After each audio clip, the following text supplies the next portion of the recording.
do dia a dia, evitam, né, esse contato com o médico, Uhum. principalmente o SUS. Vamos falar do SUS do Brasil, Sim, né? Uma loucura, você vai para a fila, às vezes fica um ano para ser atendido, se você vai no 24 horas, 4, 5 horas para ser nossa, atendido, é atendido de qualquer forma, e devido a isso, muitas pessoas vão postergando a sim, ida ao médico. uhum, Qual o momento que a pessoa precisa entender que ela tem que ir ao médico, não tem como uhum. postergar?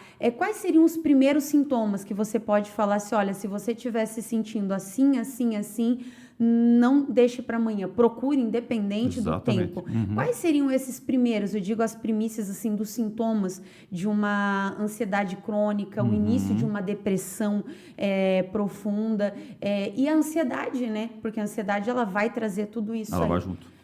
Você abordou um ponto muito importante, assim, que a gente tem. Eu considero que a gente tem o mundo real e a gente tem a Disneylândia. O imaginário. Nossa, a Disneylândia é muito bonita, ela é muito legal, muito show. Então você assiste, por exemplo, às vezes um programa de televisão que a pessoa fala assim: se você passar mal, não se automedique, vá a um médico. A gente está no Brasil, não é tão simples assim. Você imagina que todas as pessoas que acordarem com uma dor na cabeça pela manhã forem ao médico, o SUS vai entrar em colapso, ele não aguenta. Sim, sim, Então a sim. pessoa tem uma dor na cabeça, o que ela faz? Ela vai tomar lá o Dorflexzinho, o remedinho dela lá, o chazinho da vovó, ele vai tomar aquilo lá. É. Se passar, passou, maravilha, ele não vai procurar o médico. Sim, E quando a gente fala de problemas assim relacionados à saúde mental, é pior ainda. Hoje, para você conseguir um psiquiatra pelo SUS, você leva mais de um ano às vezes. sim, Você pensa uma pessoa que está totalmente desabratinada, que ela está sem chão, sem nada, ela não tem como esperar um ano. E daí a gente tem uma outra pressão lateral da sociedade. E a sociedade pensa assim: você é ansioso, põe ele para trabalhar. sim. Nossa, mulher sofre, meu Deus, ainda bem que eu não sou homem. Porque ele chega assim: a mulher está ansiosa, põe para lavar uma louça, põe para lavar uma roupa. As pessoas que têm assim, o menor discernimento, a menor empatia, elas acham que é muito simples isso. Então, no Brasil, a gente tem uma dificuldade médica enorme. O SUS realmente era 24 horas, que você fica 24 horas lá Sim. dentro, não tem como você sair antes, né? E a gente não consegue falar: olha, se você se sentir mal, vá no médico. Então, a pessoa começa a buscar a automedicação. Mas o que é perigoso? Você acorda numa segunda-feira irritado. Você acabou de dormir ou acordou irritado. É um sintoma muito pesado. Você não podia estar irritado naquele momento. Mas eu dormi mal. Se você dormiu mal, você estava com pensamentos ruins, você está Sim. carregando toda aquela carga para você emocional. Aí você chega na empresa, nada funciona. Hoje, quando você abre o LinkedIn, toda empresa é ruim, nenhuma empresa funciona. Sim, sim. Todo mundo vai reclamando. Chega em casa, briga com a esposa, briga com o marido, você começa a transformar a tua vida numa guerra. E daí, quando você tem seus pensamentos isolados, que a gente tem, você fica pensando: por que eu não dei certo? Esse é o primeiro sintoma, que teu estresse está se transformando numa ansiedade e está caminhando para a depressão.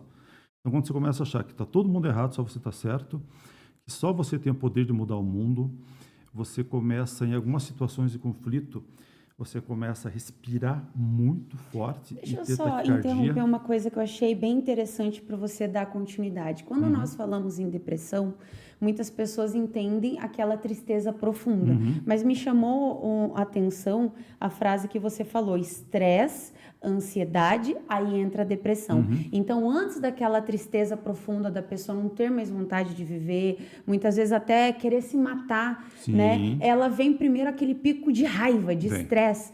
É assim Aquele ódio mesmo? pelo mundo, sabe? Eu conheço um empresário, por exemplo, que ele foi muito bem sucedido. Ele ganhava muito dinheiro, era um cara. Daí teve um baque financeiro, no Brasil é normal.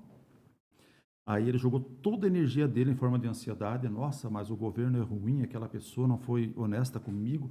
Aí ele foi falando tudo aquilo, se distanciou do mundo, que à medida que ele fala, ninguém mais quer falar com ele, obviamente, ele está criticando as pessoas.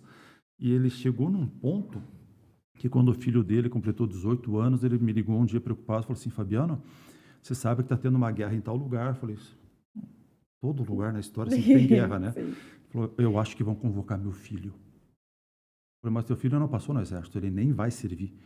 Mas se tiver uma guerra, olha o estado. O cara é Preocupação, já tá lá, né? extremamente inteligente, ele já está projetando coisas extremamente, assim, muito ansioso, e daí ele acaba não saindo de casa porque vai ser assaltado, não saindo de casa porque não tem vontade mesmo, né? Então, vários quadros levam, o pior de todos eles é a depressão.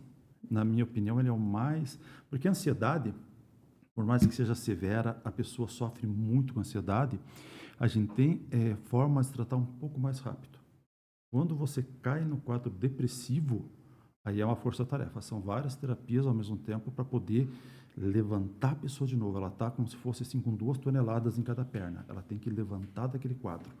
E daí, todo mundo, assim, eu tenho uns pensamentos diferentes. Ah, mas depende só dela. Não. Eu preciso das ferramentas, aí sim, eu consigo trazer ela de volta para mim. Sozinha ela não consegue. Se ela conseguisse, ela não tinha ficado naquele estado, né? Você acredita, né? Porque muitos falam, a gente tem aquele termo, frescura. A pessoa diz que está com depressão, depressão é frescura. Mito ou verdade? Depressão é frescura ou não? Não. Tem gente que se aproveita um pouquinho, obviamente, né? A pessoa chega assim, por exemplo, nossa, eu estou muito ansiosa, eu estou depressiva. Tá? O que é o teu depressivo? Ah, eu não tenho vontade de fazer nada. Tá, pode ser uma preguiça, pode ser uma indisposição naquele momento, né? Mas eu te falo assim que até isso daí mascara a depressão.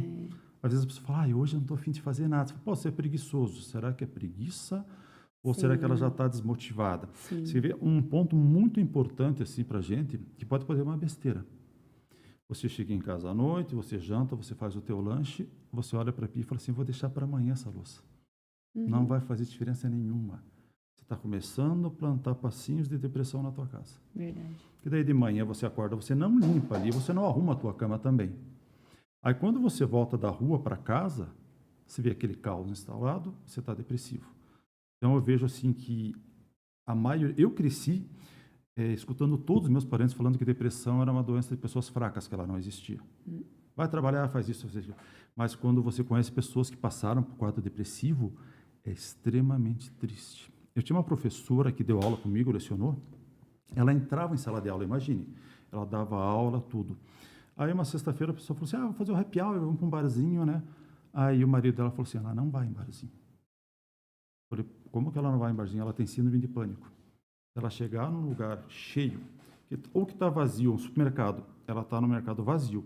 Esse mercado começa a encher um pouquinho, ela começa a ver 2, 3 carrinhos, ela tem tontura, ela tem ânsias, aí dá sudorese o corpo inteiro e taquicardia intensa. Eu tenho que tirar ela do mercado para ela não desmaiar. Você pensa, da onde que surge isso? Como que ela adquiriu essa condição de consigo dar aula porque as pessoas estão sentadinhas, se eu for para um lugar em movimento. Então, eu acredito que se você tem um parente, alguém que começa a dar alguns sintomas, alguma coisa, quando que é o momento mais apropriado da pessoa procurar uma ajuda? Aí a gente tem um outro problema. A medicina antiga, quando a pessoa ia, muitas pessoas pensam nisso ainda, eu vou para um psiquiatra, é louco. Isso é o que todo mundo fala. Nossa, esse cara vai te emboletar, você não vai enxergar mais ninguém na vida. Não, você precisa de ajuda. Então, quando você percebe, assim, por exemplo, que você está extremamente irritado, está afetando também os teus relacionamentos à tua volta, e principalmente quando ele começa a ser físico. Acontece alguma coisa, a taquicardia é a primeira coisa que vem. Aí você começa a ficar com a boca seca. Aí o chão começa a desaparecer, você começa a ter tontura, vertigem. Tremelique. Aí começa a ter tremelique. Aí, primeira vez você leva lá 5 minutos, consegue se recompor. A segunda vez, 15. A terceira vez, um dia. Aí você tem que ir. Qual que é o primeiro caminho que a gente indica, né? Se a pessoa não tiver um plano de saúde, que depende do plano de saúde também é a mesma coisa que SUS, mas se ela não tiver um plano de saúde, o primeiro passo é no clínico geral. Ela vai nesse clínico geral, que daí ele vai conseguir detectar a situação que ela está. Se ele talvez for um adiantar uma médico com medicação. empatia, ele já vai adiantar uma medicação, já para dar uma acalmadinha, já vai direcionar para um profissional. Se ele não tiver muita empatia, ele vai te dar a medicação, vai te mandar para casa, porque vai acalmar no momento, mas vai voltar pior. Então, o primeiro passo é esse. Se você tem um plano de saúde, você já procura. É muito legal você ir primeiro no psicólogo, o psicólogo vai te recomendar um psiquiatra para fazer o tratamento integral. Isso é muito importante. Que daí tem pessoas que falam assim, mas o psiquiatra só dá remédio. Alguns sim, mas ele chega lá, vou te acalmar, vou dar remédio.